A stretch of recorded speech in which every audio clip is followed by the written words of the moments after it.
Good evening, ladies, gentlemen, and everybody in between. We're in for another episode, and I'm doing this thing that I said I'd do.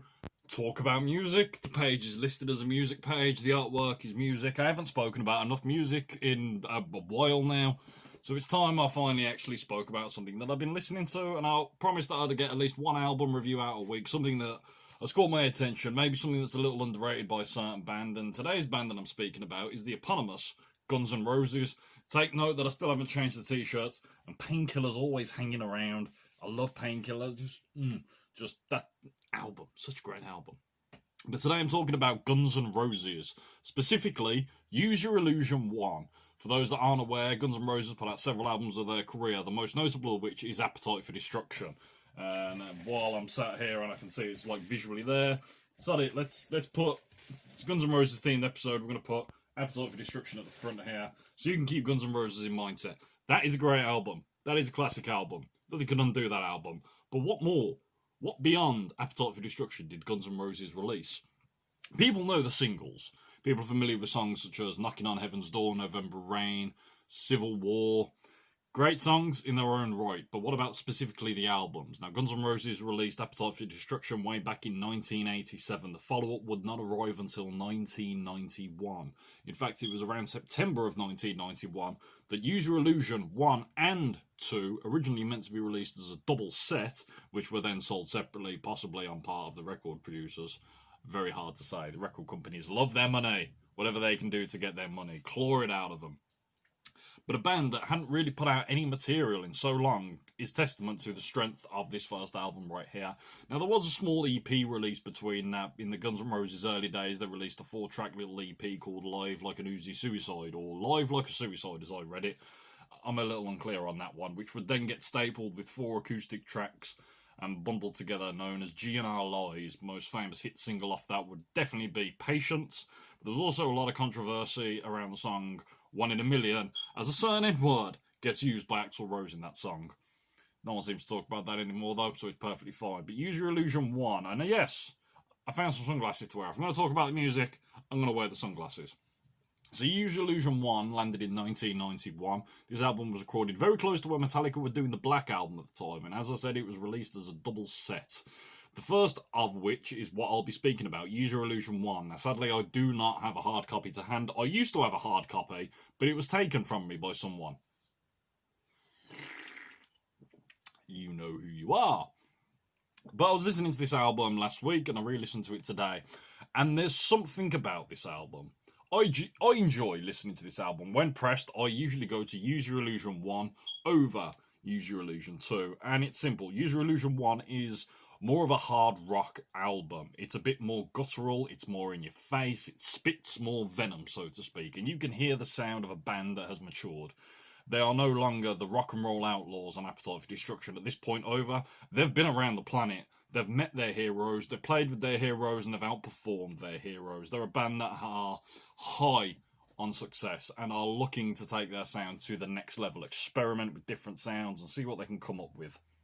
The track listing on this album there's some great songs on here, but not a lot of them get spoke about in the pantheon of things. Looking at the track list now, Live and Let Die and Don't Cry, November Rain, and at a lesser point, perhaps The Garden or The Garden of Eden. These are the more well-known tracks off this album, but this album, for me, it's a good listen. It's a solid listen. It's a fantastic little album that runs in at over an hour. Solid. Well, at this point, the band wasn't the same lineup as experienced in Appetite for Destruction. Their original drummer, Steven Adler, had been kicked out of the band due to heroin abuse, and they were really in a rush to get something out there after so much time. They didn't have time to wait for Steven Adler, so he was sadly kicked from the band and replaced with Matt Sorum of The Cult. Fantastic drummer, no doubt, but there's something missing in the drum work that it's not Steven Adler. Steven Adler's drumming on Appetite for Destruction is absolutely fantastic. It's the beating soul of that album, and Matt Sorum brings heavy firepower when it comes to the drumming on this, but there's just something missing. And the more I've listened to this album, I still can't put my finger on quite what isn't there with this album. As I said, it's a fun listen. It's a good listen. Axl Rose is spitting acid on this album. He's just vicious, angry, and pissed off at the world, and it sounds awesome. Slash's guitar is immense. This is some of the most interesting guitar work that I've heard in any of Slash's output, be it with Guns N' Roses, Velvet Revolver, Slash's Snake Pit, or even his eponymous solo work with Miles Kennedy. But there's something about Slash's guitar in this album that just takes you on a journey. The sound that he's nailed and hit, it's a really beautiful listen to Slash's guitar work on here.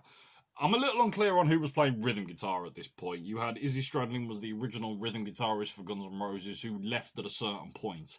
Now, as I said, Don't Cry is one of the singles off this album. In the video for Don't Cry, there is another guitarist. I could be wrong on the name. It may be Gilby Clarke. It could be Dizzy Reed. I'm not entirely sure. But he's wearing a sticker that says, "Where's Izzy?" Probably a question that the fans have. So, the original lineup, you've got Axl, you've got Slash, you've got Duff. The music on this album's a good listen to, but one thing that stood out to me, as I said, outside of the epic guitar by Slash and Axl Rose's acid-drenched, spitting, vile vocals, a lot of swearing. Like, I lost track of how many times the word bitch or motherfucker or fuck got used in this album. I'm fine with swearing when it comes to music. If it's there and it works and it just elevates that song a little bit more. For instance, Out to Get Me by Guns N' Roses, where you get a clear and precise "fuck off" in the middle of one of the tracks. Just makes you want to punch the fucking sky. Yes! However, Use Your Illusion, it seems to use the swearing quite liberally, and I found it started to detract away from the music a fair little bit. This doesn't feel like an album as strong as Appetite. Not to say that it's a bad album, but there's something missing, and I don't know if it's the production, what the situation is. There was stories that I'd heard growing up where Slash would say that they'd be doing their parts over the phone for the album, and I can't really say that transpires well here. But there's something missing. This isn't a hungry band anymore. This is a band in its Rocky 3 stage. They've found success. They're on top of the world. They're untouchable. I wouldn't say it's half-baked. As I said, Right Next Door to Hell, Dust and Bones, Perfect Crime, Bad Obsession, Back Off Bitch, Double Talking Drive, Garden of Eden, Don't Damn Me, Bad Apples, Dead Horse. Some really good songs on this album, but nothing about it jumps up and punches you in the face like Appetite for Destruction with. Now, I haven't sat down and listened through to Use Your Illusion 2 just yet. Use Your Illusion 2 is the much more thoughtful album. It has a lot more acoustic. It's a lot slower. But one thing I did note on Use Your Illusion 1, the use of orchestra and heavier keyboards. You can hear a bigger sound. This is a sound of a band that wants to expand, become more than their first ratty rock and roll record. They want to go to the next level. They want to be the Queen of their day, the Elton John of their day. And I can't say that it weren't in vain. Like, it's a fun album, it's a good album, but it's not this album. This is the album that Guns N' Roses will forever be remembered for. This has so many of just... This entire album is a greatest hits right here. It's going to be very hard to top up anything like that.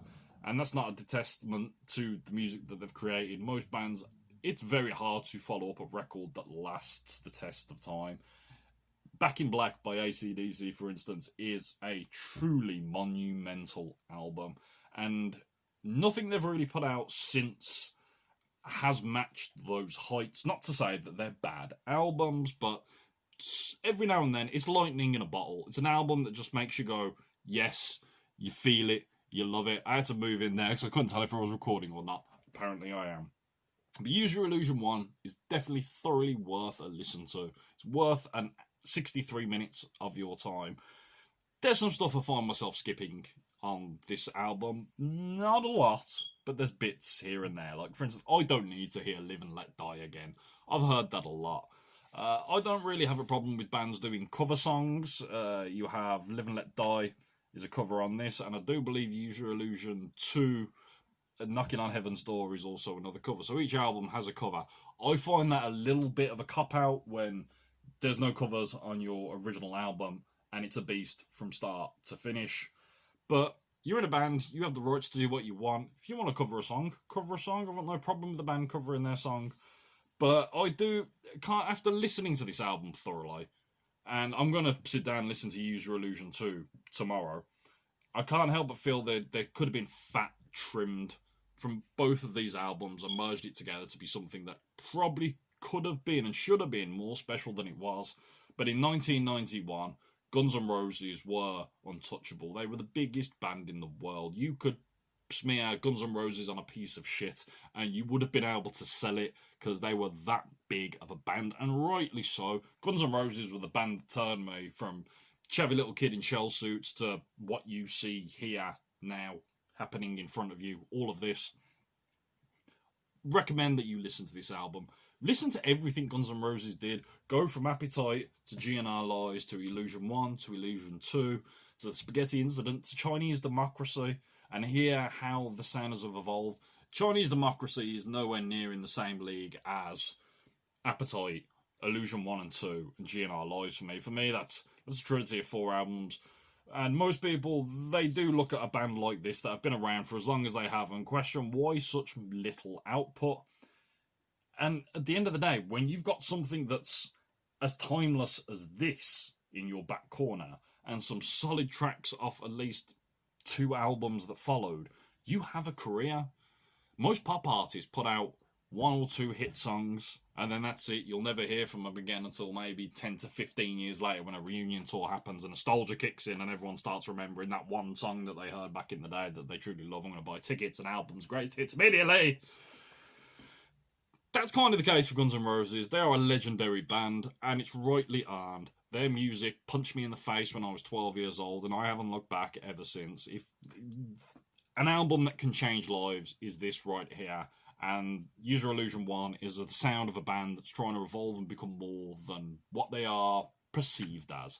You can hear in the lyrics that Axl's very pissed off with people like the press, general people, the way people would treat him being a rock star. They feel like they had some sort of right to be around him. Like, Axl seems, as at least come across over the years, as a very intelligent but private human being. I don't really know much about Axl Rose. I'm very curious to know. I hope there is a book out there, or at least a book coming out that will explain what was going on in the 13 years it took to make the follow-up to, make the Chinese Democracy album. It took over a decade. Maybe even close to 2 decades. I could be wrong about that. But I'd love to know what the man's mindset was, because this was the point where Axl Rose had essentially become power mad. And you can't help but wonder, well, I can't help but wonder. 1991, Guns N' Roses, the biggest band on the world, they dropped this album.